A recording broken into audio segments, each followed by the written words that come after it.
Prologue. The humans were nightmares. Creatures that did not die, that would not surrender. That would booby-trap their own dead to take one more enemy with him. My father fought against them in the Jungle War of '87. He had a bayonet scar across his chest. His secondary heart had been crippled by a human with a ludicrously primitive weapon for the space age. Because humans were mostly normal, they surrendered like every other warfighting species in the galaxy. Until they didn't. That was what I learned in high school about the siege of New York II. It was a Pyrrhic victory for our alliance. A meat grinder that should have never needed the amount of resources it had cost us. Because the weak green conscripts that the humans had put there mostly to give confidence to the locals that their government was, in fact, protecting them, had refused to melt under fire. New York II was a point of significant scholarship. My father fought there. I had a need to know more. I went to university to become a historian. Page break.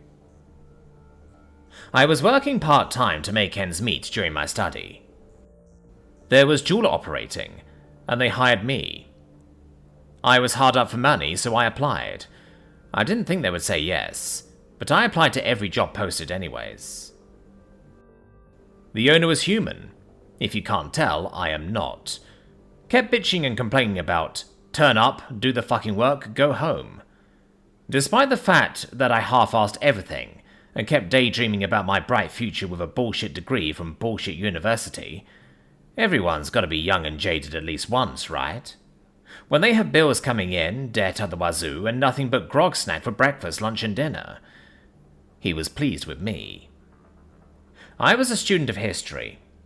The more I learned, the less I believed in knowledge. They talk about the fog of war. I couldn't see past the fog of propaganda. The Jungle Wars of '87 was barely 20 years ago, and everyone knew the broad strokes. How free humans crashed the galactic economy via fractional lending against a planet they made, entirely of gold. So in the fog of propaganda, I couldn't see shit. There were legends, how human mercenaries fought for half the galaxy, the siege of Fratboy Planet, or how a human sub-lieutenant became admiral of the fleet in the span of 6 minutes when his flagship's bridge was blown to hell, called himself Lord Nelson, and commanded the fleet to victory. I bitched and complained about this to my boss, how none of the sources seemed real, how even the combat footage I could find had the traces of AI generation, of AI tampering. He was sympathetic. He told me about how 2 years before I started, there had been a hold-up. Angry Brovian came in with a machete, asked for the till. How he helped said Brovian carry it out. I didn't want to endanger any of my employees, he said. Just gotta be easy with them types, no telling what they will do. And call the police. How even his recollection of the events was different to what the CCTV caught. His oral transcripts said they wore a blue hat when they had worn a red one, that they had taken ABC merchandise when they had taken Y. He used this as a way of re-drilling in the training of what to do in the event of a hold-up. Don't be confrontational, give them whatever they want, call the police later and make a cup of tea while waiting. That no amount of money, or job, was worth your life. He was miserly, but fair. On my 3rd week, I was careless, and a beautiful wedding ring worth my entire degree was stolen. I was near to tears. But he sat me down, talked through what went wrong, discussed how to do better next time. He didn't yell or scream. He simply said, "Next time, remember to do the simple Simon shit." And then again was his catchphrase, "I implore you to turn up, do your shit and go home."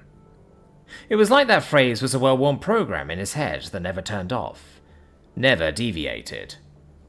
Was omnipresent, like the glitter of gold in the shop front. I asked him later why my pay hadn't been docked. That had happened to one of my friends when he had accidentally given a customer an extra hamburger, And he went on a tirade about dishonest, slimy businessmen taking advantage of good, hard-working people. I wasn't exactly hard-working. I used his tirade as an excuse to pause dusting and make the appropriate facial expressions, this being less work. He wore an iron wedding ring. I asked about his wife once. He said, "Died a couple of years back." I didn't ask again. About 9 months after I started, I had a project for a paper. I was fascinated by the siege of one particular city. New York II. Humans are very creative with naming places. Sometimes they just put new in front of it twice. Sometimes they add an iterator. Sometimes they just call it the same thing and confuse tourists who get off at the wrong version of the right city. My father fought against the human troops there. He didn't speak about it much, just said they were tough bastards who were impossible to shift, until they surrendered. My father talked about how gaunt the humans were afterwards. He didn't talk about his collapsed heart. I was a history major because I had a need to know more. To what extent did human psychology contribute to the Combined Alliance's failures at New York II? That was the essay question, for an essay that was worth 60% of my grade. I asked my boss if he knew anyone from that battle I could interview as a primary source. He reminded me about what happens when you have an armed robbery, how your memory gets faulty, how when you are panicked nothing makes sense anymore. I said that was all true, I supposed, but I wanted to know more. A primary source that I knew would be inaccurate, but not propaganda. He reminded me that I was a sales assistant. I didn't know shit about jewelry. That wasn't some form of propaganda. I thought about it for a bit, and told him all over again how I wanted to understand what the entity I was looking at was. I was a student of history, and the more I looked at the Jungle War of 87, the less I knew what the hell it was. I told him about my father. He replied that he must have been a right tough bastard. Then, he asked me if I had my 19th yet. I said it was tomorrow. He nodded. The next day I turned up. He looked hungover. He said it was a bit rough to be working on your birthday. I said it was a bit rough to need to pay the grocer. He laughed. I laughed. At the end of shift, he asked me to stay a while. He paused, asked if I had a pen and paper. I said yes. I was there. I was at New York, and I can't tell you shit about it, because I remember, but I don't know if what I remember was true. I asked him what he meant about that. Wish it wasn't true. He paused, reached behind him, handed me a gunmetal hair clip. Happy birthday. Thank you, I said. It was a beautiful hair clip. It was hammered. It was hinged. It was plain and utilitarian. I was only 19. I had taken a gap year between high school and university when all hell broke loose. I was a checkout operator. I never stood a chance. I was drafted. Smart ones like you who were in uni had a fighting chance of becoming officers, of being intelligence.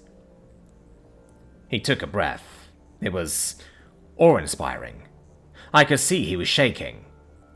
My boss was shaking. My platoon. We found a wrecked snub fighter on the way between training and deployment. For a lark, we stole his autocannons. We had one autocannon between two, if you would believe it. We were deployed to New York II. Garrison. Nothing was coming for a backwater planet like that. And then, the entire fleet came. Your kind. We executed our training. We held our positions, fell back. We would fight for days on end. That was what we had trained for. The autocannons had a crew of 2, a gunner and a loader, and we would switch out every hour or so. My section joked, and kept joking, that me and Kat were husband and wife. It was a good joke. We did everything together. Eventually I proposed, gave her a ring of iron that I think used to be the pull ring on a chest of drawers. We did our jobs. It was like endless retail hell. Angry customers who hated you, and had guns. An endless armed robbery. My wife. He paused and looked at his ring. It was the day before everyone else surrendered. 3 months of holding a pile of rocks, shit, and burning corpses. My section was overrun. Sergeant Mathers, he ordered us to fix bayonets. You could feel it, you know. The bayonet seating home on the edge of your gun, like it was 1918, not 2687. We just needed to hold off the enemy for five more minutes. I remember her dropping like a rock when her head was blown off. We did our shit. What we had trained to do. Only some of us got to go home. You surrendered? I asked. He shook his head. I slipped on a rock, fell on my head and was knocked out. I woke up as a prisoner of war. He looked at the hair clip that was in my hand. I made that from the medals. My wife was awarded posthumously. She said she wanted a daughter. I gulped. Fuck war. Fuck the greedy bastards that started it. Fuck the motherfucker who drafted me. Fuck the pandering bitches who gave speeches and medals. That's your hair clip now. Remember, turn up, do your shit, and go home. Page break. Postscript. The theory that human beings are a warrior species playing at peace, Grok Bork et al. 2695, Journal of Interspecies Psychology, is likely a product of wartime propaganda. A zombie continuation of the Alliance Jungle War propaganda policy, of desentientizing of the political enemy. It is more likely that cultural adaptations towards the phenomena that humans call retail hell, combined with an attitude of turn up, do your shit, go home, led to the humans' refusal of surrender at New York II. I still didn't know shit, but as my boss said, I had to turn up, write my shit, get my marks, go home, and pay my landlord.